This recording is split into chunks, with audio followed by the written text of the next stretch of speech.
కుటుంబ సభ్యులందరికీ పోలీ పాడ్యమి శుభాకాంక్షలు. పోలీని స్వర్గానికి పంపించే పూజా విధానాన్ని పోలీ పాడ్యముగా జరుపుకుంటారు. కార్తీక మాసంలో ఆఖరి రోజు అనగా కార్తీక అమావాస్య తర్వాత పాడ్యమి నాడు పోలీ స్వర్గానికి పంపిస్తారు. ఇంత విశిష్టత కలిగినటువంటి పోలీ పాడ్యమి పూజను ఎలా చేయాలి, పాటించవలసిన నియమాలేమిటి, పూజ విధి విధానం గురించి నేను పూర్తిగా ఒక పూజా వీడియో ద్వారా మీ అందరికీ షేర్ చేస్తున్నానండి. మీరు ఎవరైనా మిస్ అయినట్లయితే ఆ వీడియో చూడండి. అయితే పోలీ పాడ్యమి పూజలో చాలామందికి చాలా సందేహాలు వచ్చాయి. వాటన్నిటికి సమాధానం చెప్తూ మీకు ఈరోజు వీడియో అయితే షేర్ చేయబోతున్నాను. కాబట్టి వీడియో ఎక్కడ స్కిప్ చేయకుండా చివరి వరకు చూసినట్లయితే పోలీ పాడ్యమి పూజ గురించి మీకు వచ్చినటువంటి సందేహాలన్నిటికి కూడా సమాధానాలు అనేవి దొరుకుతాయి. మొత్తం 25 ప్రశ్నలకు సమాధానాలు. కార్తీక మాసం నెల రోజులు పూజ చేయడం కుదరని వారు పోలీ పాడ్యమి వేళ ఒత్తులను నీటిలో వదలవచ్చా అని అడిగారండి. నీటిలో దీపాలు వదలవచ్చు, పోలిని స్వర్గానికి పంపించవచ్చు.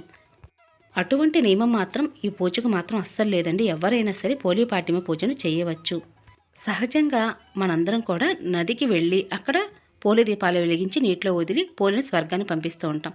కానీ అందరికీ కూడా నదికి వెళ్ళడం కుదరదు కదండి.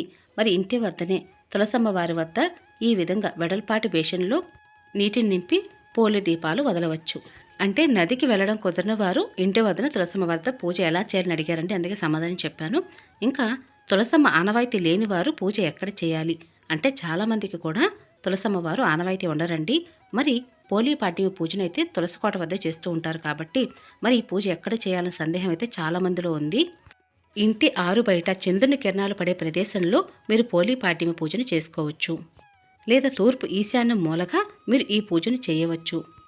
తూర్పు ఈశాన్యం మూలగా ఆ ప్రదేశం శుద్ధి చేసుకుని అక్కడ పసుపుతో కానీ జేగేరుతో కానీ అలికి ముగ్గులు పెట్టి ఆ తర్వాత పార్వతీ పరమేశ్వరుల యొక్క చిత్రపటాన్ని పెట్టి అక్కడైతే పోలి దీపాలను వదలవచ్చండి. ఎక్కువ మంది అడిగినట్టు ప్రశ్న ఏమిటి అంటే కార్తీక మాసం నెల రోజులు కూడా చాలామంది నాన్ వెజ్ అనేది తినరండి. కార్తీక మాసం నెల రోజులు కూడా స్వామివారి పూజలు చేస్తూ ఉండడం వలన ఈ నెల రోజులు కూడా ఇంట్లో కూడా వండరు, వారు కూడా తినరనమాట. మరి పోలీ పాడ్యం అనేది సూర్యోదయం అవ్వకముందు పూజలు చేస్తూ ఉంటాము. మరి పూజ పూర్తయిపోయింది, కార్తీక మాసం కూడా పూర్తయిపోయింది కాబట్టి పోలీ పాడ్యం వేళ నాన్ వెజ్ తినవచ్చునా లేదా అని చాలామందికి సందేహం అయితే ఉందండి. కార్తీక మాసం అనేది ఎప్పుడూ కూడా పోలీ పాడ్యంతో ముగుస్తుంది, అంతేగాని కార్తీక అమావాస్యతో కాదండి. కాబట్టి పోలీ పాడ్యంతో కలిపి కార్తీక మాసం అనేది ముగుస్తుంది. కాబట్టి పోలీ పాడ్యమి వేళ నాన్ వెజ్ అనేది తినకూడదు. ఇంకా పోలీ పాడ్యమి పూజను సాయంత్రం చేయవచ్చా అని అడుగుతున్నారండి. ఇప్పుడు కూడా పోలీ పాడ్యమి పూజని సూర్యోదయం అవ్వకముందే అంటే తెల్లవారుజామున అవ్వకముందే 4 గంటల నుంచి 6 గంటల మధ్యన పోలీ దీపాలు అనేవి వదులుతూ ఉండాలి. నదిలో కానీ ఇంటి వద్ద కానీ సాయంత్రం వేళైతే పూజని చెయ్యరు. మరి పూజలో ప్రత్యేకమైన నైవేద్యం ఏం పెట్టాలని అడుగుతున్నారండి. ప్రత్యేకం అయితే ఏమీ లేదండి. చలిమిడి వడపప్పు. ఎందుకంటే పోలిని స్వర్గానికి పంపించుట అనే ఈ పూజా విధానంలో అమ్మవారికి కడుపు చల్లదనం కోసం పచ్చి చలిమిడి వడపప్పు పెడుతూ ఉంటారు. కాబట్టి తాంబూల సైతంగా చలిమిడి వడపప్పు పెట్టి పూజనైతే చేయవచ్చు. ఇంకా ఎక్కువ మంది అడిగిన ప్రశ్న ఏమిటి అంటే నదిలో దీపాలు వదిలినప్పటికీ లేదా ఇంటి వద్ద తులసికోట వద్ద పూజ చేసినప్పటికీ కూడా అరటిడొప్పల్లో మనం ఒత్తులను పెట్టి వదులుతూ ఉంటాం. మరి అరటిడొప్పలు మునిగిపోతున్నాయండి, మరి ఏం చేయమంటారని చాలామంది అడుగుతున్నారండి. అరటిడొప్పలు అనేవి కొంచెం తేలికపాటివి తెచ్చుకోవాలి. లేదా కొబ్బరి చెప్పులో వెలిగించవచ్చండి. 3 కన్నులు ఉన్నటువంటి కొబ్బరి చెప్పను తీసుకోవాలి. అందులో కొబ్బరి ఉండని అవసరం లేదు. ఖాళీగా ఉన్నటువంటి చెప్పలో మీరు ఎన్ని ఒత్తులైతే పోలి దీపాలు వదులుదాం అనుకుంటున్నారో అందులో ముందుగానే పెట్టుకొని చక్కగా దీపాలు వెలిగించి నీటిలో అయితే వదలవచ్చు. ఈ విధంగా నది వద్ద కానీ చెరువు వద్ద కానీ వదిలినట్లయితే మాత్రం ప్రవాహం వలన ఎక్కువ దూరం అయితే పోలి దీపాలు వెళుతూ ఉంటాయి. అరటిడొప్పలు అయితే కొంత దూరమే వెళ్ళి అక్కడ ఆగిపోయి నీటిలో మునిగిపోతూ ఉంటాయి. అయినా రాబోయే వీడియోస్లో అరటిడొప్పలు లేకపోయినట్లయితే లేదా అరటిడొప్పలు మీరు వెలిగించినప్పుడు మునిగిపోతున్నాయా, మరి ఎందులో వెలిగించవచ్చు అనే విషయాన్ని ఒక వీడియో ద్వారా షేర్ చేస్తానండి. కార్తీక పౌర్ణమి వేళ ఇంట్లో కుటుంబ సభ్యులందరూ ఎలా అయితే 365 ఒత్తులను తులసికోట వద్ద లేదా గుడిలో వెలిగిస్తూ ఉంటారో అదే విధముగా పోలీ పాడ్యమి వేళ కూడా పోలి దీపాలు నీటిలో వదలడం అనేది ఇంటి కుటుంబ సభ్యులు అందరూ చేయాలని అడుగుతున్నారండి. అలాంటిది ఏమీ లేదండి. ఇంట్లో అందరూ పోలి దీపాలను అయితే వదలడం అవసరం లేదు. ఇంటి కుటుంబ సభ్యులు ఒక్కరైతే పోలి దీపాలను వదలవచ్చు. ముఖ్యంగా ఈ ప్రశ్న అయితే ఎక్కువ మంది అడిగారండి. పోలీ పాడ్యమి వేళ పూజ చేయడం కుదరినప్పుడు మళ్ళీ ఈ పూజను ఎప్పుడు చేయాలి అని అడుగుతున్నారు. పోలీ పాడ్యమి అనేది సంవత్సరానికి ఒక్కసారి మాత్రమే వస్తుంది. అంటే మనకి ఎలా అయితే వరలక్ష్మి వ్రతం, వినాయక చవితి పండుగలు ఎలా అయితే సంవత్సరానికి ఒక్కసారి వస్తాయో ఆ విధంగా పోలీ పాడ్యమి పండుగ కూడా ఒక్కసారి వస్తుందండి. కాబట్టి ఈ రోజే పూజ చేయాలి. అది కూడా ఉదయం వేళ సూర్యోదయం అవ్వకముందే పూజ అయితే చేయవలసి ఉంటుంది. మరలా పూజ చేయడానికైతే వీలు పడదు. మరలా వచ్చే కార్తీక మాసం వరకు ఎదురు చూడవలసిందే. ఇంకా పోలీ పాడ్యమి వేళ ఎన్ని ఒత్తులను నీటిలో వదలాలి అని అడుగుతున్నారండి. ఎక్కువ మంది అడిగారు ఈ ప్రశ్నని. ఎన్ని ఒత్తులు వదలాలి అంటే చాలామంది వారి ఇంటి ఆచారాన్ని బట్టి 31, 33, 35 ఒత్తులను వదులుతూ ఉంటారు. ఇందులో ఏది శ్రేష్టంగా ఎన్ని ఒత్తులు వదలాలి అని అడుగుతున్నారు. అసలు 31 ఒత్తులను ఎందుకు నీటిలో వదులుతారు అని అంటే కార్తీక మాసం నెల రోజులు పూజా ఫలితం కోసం 31 ఒత్తులను పువ్వొత్తులను చక్కగా ముందు రోజు నానబెట్టి ఇలా ఆర్డప్పల్లో అయితే వెలిగించి నీటిలో వదులుతూ ఉంటారండి. మరి 33 ఒత్తులు ఎందుకు వదులుతారండి అని అడిగినట్లయితే 31 ఒత్తులేమో కార్తీక మాసం నెల రోజులు పూజా ఫలితం కోసం, మరొక 2 ఒత్తులు వినాయకుడి కోసం వెలిగించి 33 ఒత్తులను వదులుతూ ఉంటారు. మరి 35 ఒత్తులు ఎందుకు వెలిగిస్తారు అని అంటే 31 ఒత్తులు కార్తీక మాసం నెల రోజుల పూజా ఫలితం కోసం, మరొక 2 ఒత్తులు వినాయకుడి కోసం, మరొక 2 ఒత్తులు గంగాదేవి కోసం వెలిగించి 35 ఒత్తులను వదులుతూ ఉంటారు. ఈ ఒత్తులలో ఏ ఒత్తులను వెలిగించాలండి అని అడిగినట్లయితే 33 ఒత్తులను వెలిగించడం శ్రేష్టం అండి. మేము కూడా 33 ఒత్తులను వెలిగిస్తూ ఉంటాము. ముఖ్యంగా 2024 సంవత్సరంలో అసలు పోలీ పాడ్యమి ఏ తేదీన వచ్చింది, తిథి సమయం ఎప్పటి నుంచి ఎప్పటి వరకు ఉన్న విషయం తెలిసినట్లయితే పూజ ఏ రోజు చేసుకోవాలనే విషయం చాలా చక్కగా అర్థమవుతుంది. 2024 సంవత్సరంలో డిసెంబర్ 1వ తారీఖు ఆదివారం ఉదయం 11:03 నుంచి ప్రారంభమైనటువంటి పాడ్యమి తిథి డిసెంబర్ 2వ తారీఖు సోమవారం పగలు మధ్యాహ్నం 12 గంటల వరకు పాడ్యమి తిథి అయితే ఉందండి.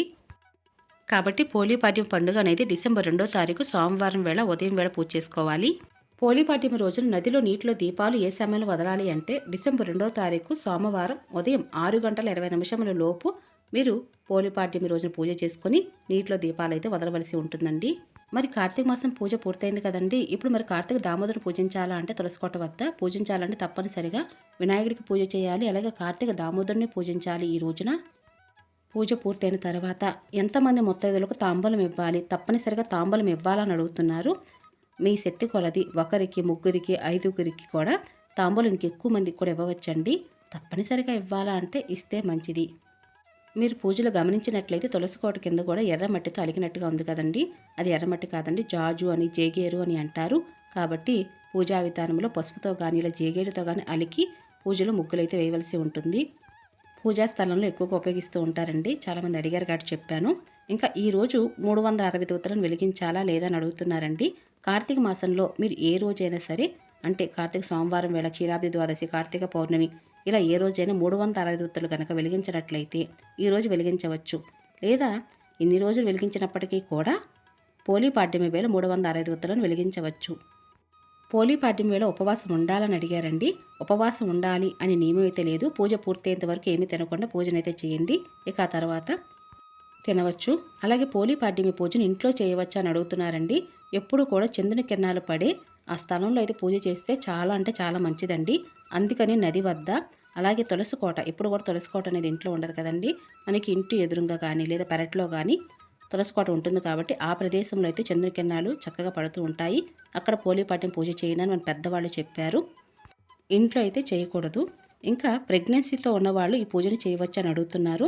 మీరు 5 నెలలు కనుక నిండినట్లయితే పూజను చేయకూడదు. మీ తరపున మీ భర్త అయితే ఈ పూజను చేయవచ్చు. ఇంకా భర్త చనిపోయిన వారు నీటిలో దీపాలను వదలవచ్చని అడిగారండి. వదలవచ్చండి. దీనికి ఆ నియమం అయితే ఏమీ లేదు. ఇంకా నీటిలో దీపాలు వదిలిన తర్వాత తప్పనిసరిగా పోలీస్ వర్గం కథను చదవాలని అడుగుతున్నారండి. చదవాలండి, తప్పనిసరిగా చదవాలి. లేదా వినవచ్చండి, మొబైల్స్లో పెట్టుకుని వినవచ్చు. అంటే నది వద్ద కనుక మీరు పూజ చేసినట్లయితే పూజా పుస్తకం తీసుకువెళ్ళడం మర్చిపోయినప్పటికీ కూడా మనకి మొబైల్స్లో పోలీస్ వర్గం కథ అనేది గూగుల్లో కానీ లేదా యూట్యూబ్లో కానీ వీడియోస్ ద్వారా అందిస్తున్నారు. కాబట్టి చక్కగా వినండి. ఇలా కథ వినిన తర్వాత పువ్వు, అక్షంతలు భగవంతుడి ముందు వేసి మంగళహారతులు ఇచ్చి దీపదూప నైవేద్యాలు సమర్పించి పూజను పూర్తి చేయండి. పోలీ పాడ్యమి పూజలో కొబ్బరికాయని ఎప్పుడు కొట్టాలి అని అడుగుతున్నారండి. అంటే మంగళహారతి ఇచ్చిన తర్వాత కొబ్బరికాయ కొట్టాలా లేదా ముందుగానే కొట్టాలని అడుగుతున్నారు. కాబట్టి దాని సమాధానం ఏమిటి అంటే పూజ పూర్తయిన తర్వాత కొబ్బరికాయ కొట్టరండి. మీరు ఎప్పుడైతే నైవేద్యం సమర్పించారో, అంటే పచ్చి చలిమిడి, వడపప్పు, తాంబూలం ఇచ్చిన తర్వాత ఇంకేమైనా పండ్లు ఉన్నా సరే పూజలో పెట్టుకున్న తర్వాత కొబ్బరికాయ అయితే కొట్టవలసి ఉంటుంది. కుటుంబ సభ్యులందరూ కొబ్బరికాయ కొట్టాలంటే అలాంటిది ఏమీ లేదండి. ఒక కొబ్బరికాయ ఈ కుటుంబ సభ్యుల తరపున ఒకరైతే కొట్టండి. కొబ్బరికాయ కొట్టిన తర్వాతే మంగళహారతులు అనేది ఇవ్వవలసి ఉంటుంది. ఇంకా పీరియడ్ టైము 4th డే అయితే పోలీ పాడ్యమి పూజను చేయవచ్చా అంటే చేయకూడదండి. 4th డే అసలు చేయకూడదు. 5th డే అయినా పర్వాలేదండి, చేయవచ్చు. కానీ 4th డే అయితే అసలు పూజ అయితే చేయకూడదు. ఇంకా పెళ్లి కాని వారు ఈ పూజను చేయవచ్చా అంటే నదిలో దీపాలు వదలటం లేదా ఇంటి వద్ద తులసికోట వద్ద పూజ చేసినప్పుడు నీటిలో దీపాలవి వదలవచ్చా అని అడుగుతున్నారు. పెళ్లి కాని వారు కూడా నీటిలో దీపాలను వదలవచ్చు, పోలీ పాడ్యమి పూజను చేయవచ్చు. పూజలో మీరు గమనించినట్లయితే ఉసిరి దీపాలు కూడా వెలిగించారండి. ఉసిరి దీపాలు తప్పనిసరిగా వెలిగించాలని అడుగుతున్నారు. కార్తీక మాసంలో మీరు ఉసిరి దీపాలు కనుక వెలిగించినట్లయితే ఈరోజు తప్పనిసరిగా వెలిగించండి. ఒకవేళ వెలిగించినా కూడా ఇప్పుడు వెలిగించవచ్చండి. మంచిదేనండి వెలిగించటం అనేది. ఇంకా పూజ తర్వాత గుడికి వెళ్ళాలని అడుగుతున్నారండి. వెళ్ళవచ్చండి, గుడికి వెళ్ళడం మంచిదే కదా. కాబట్టి పూజ అనంతరం గుడికైతే వెళ్ళవచ్చు. చక్కగా దేవుడిని దర్శనం చేసుకోవడం మహద్భాగ్యంగా భావిస్తూ పూజ చేసిన తర్వాత కార్తీక మాసం నెల రోజుల పూజల కోసం చేసే ఫలితాన్ని ఆ భగవంతుని ఇవ్వమని చెప్పి నమస్కరించుకోవచ్చు. వీలైన వారు గుడికి కూడా వెళ్ళండి.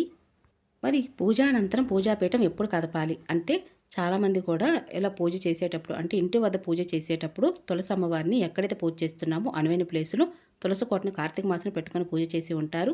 లేదా ఈ పోలీపాడ్యం పూజ కోసం అక్కడ తులసి కోటను పెట్టుకొని పూజాపీఠాన్ని ఏర్పాటు చేసుకుని పూజకు అన్నీ సిద్ధం చేసుకుని గంగా నదిలో వదులుతున్నటువంటి దీపాలను మనసులో స్మరించుకుంటూ ఇలా బేషన్లో అయితే నీటిలో పూల దీపాలను అయితే వదులుతూ ఉంటారండి. అందుకుగాను పూజాపీఠాన్ని ఏర్పాటు చేసి ఉంటారు. మరి ఆ పూజాపీఠాన్ని ఎప్పుడు తీయాలి అని అడుగుతున్నారు. సోమవారం తిథి ఉంది కాబట్టి పర్వాలేదండి. ఈ రోజున ఉదయం వేళ పూజ చేసిన తర్వాత దీపం గగనమైన తర్వాత మధ్యాహ్నం 12 గంటల్లోపు పూజాపీఠం కదిపి తీయవలసి ఉంటుంది. మరి పూజాపీఠం కదిపిన తర్వాత పూజా వస్తువులను ఏం చేయాలి అని పోలు తల్లికి పెట్టినటువంటి తాంబూలం మీరే తీసుకోవాలండి, ఎవరికి ఇవ్వకూడదు. ఇంకా అలాగే పండ్లు ఏమైనా పెట్టుంటే ఎవరికైనా ఇవ్వవచ్చు. అలాగే పచ్చి జలిమిడి వడపప్పు మీ కుటుంబ సభ్యులందరూ కూడా ప్రసాదంగా తీసుకుని ఎవరికైనా ఇవ్వవచ్చండి. ఇక అరటిడప్పులు, పువ్వులు, తమలపాకులు ఇవన్నీ కూడా నీటిలో వేసి పచ్చని చెట్టు మొదల్లో, బావిలో, అలాగే నదిలో అయినా వేయవచ్చండి. ఈ విధంగా పూజాపీఠాన్ని కదిపి తీయవలసి ఉంటుంది. ఇక ఇదేనండి ఈరోజు వీడియో. మీ అందరికీ నచ్చింది, యూస్ఫుల్ అవుతుంది అనుకుంటున్నాను. మరొక మంచి పూజా విధానంతో మళ్ళీ కలుసుకుంటానండి. ఇక అప్పటి వరకు నమస్కారం అండి.